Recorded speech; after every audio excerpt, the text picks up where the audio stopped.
Shalom sobat-sobat yang dikasihi Tuhan, ada kabar sukacita yang hendak saya sampaikan kepada Anda semuanya. Sobat-sobat yang dikasihi Tuhan, di dalam Keuskupan Agung Merauke, di mana tempat saya bekerja dan melayani, dan saya juga ditunjuk sebagai pastor paroki Bunda Hati Kudus Cooper di Merauke. Aturan pernikahan yang kami jalankan di sana adalah mesti menyiapkan dua surat ini, yaitu surat baptis terbaru dan status liber.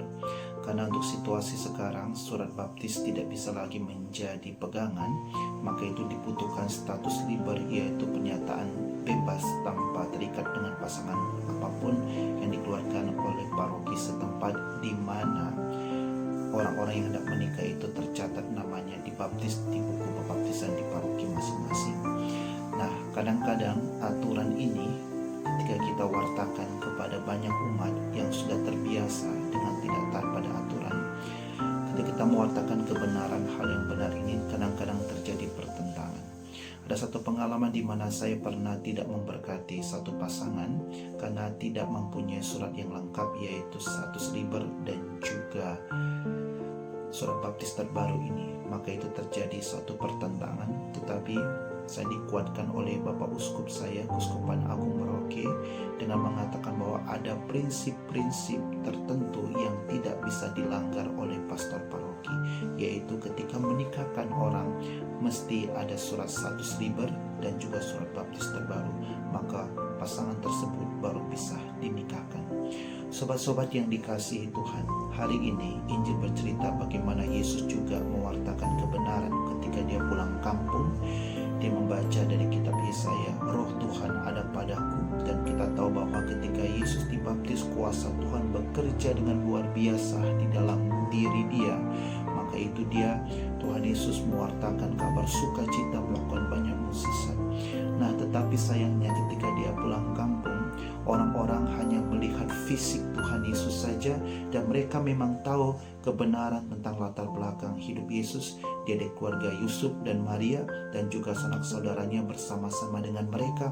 Maka itu mereka menolak Yesus karena hanya melihat fisik kebenaran latar belakang Yesus, tetapi mereka tidak bisa menerima kebenaran bahwa di dalam diri Yesus adalah Allah yang telah menjadi manusia, yang telah mengambil daging supaya bisa bergaul dan bercerita dan bisa berbicara dengan manusia.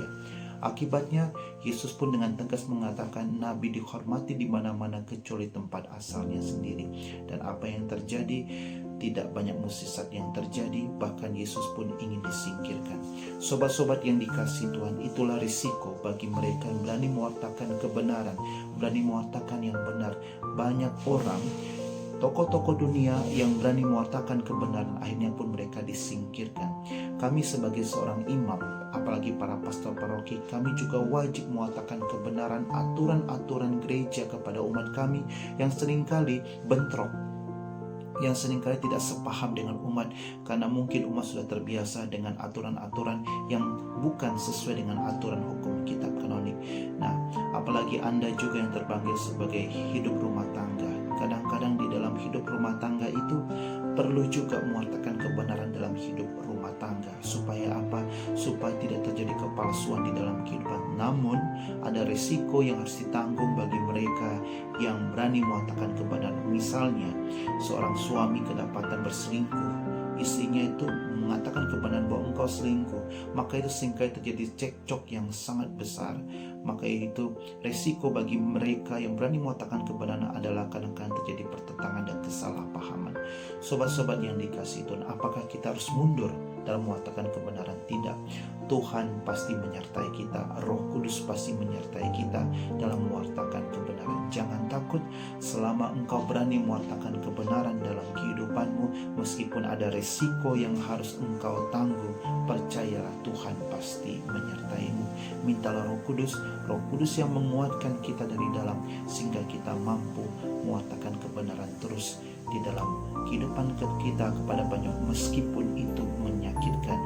Lebih baik sakit tetapi menyembuhkan daripada kita bersembunyi begitu saja tetapi malah membuat banyak orang menjadi terlena. Beranilah menjadi duta kebenaran di dalam kehidupan kita masing-masing. Shalom, Tuhan memberkati Anda semua.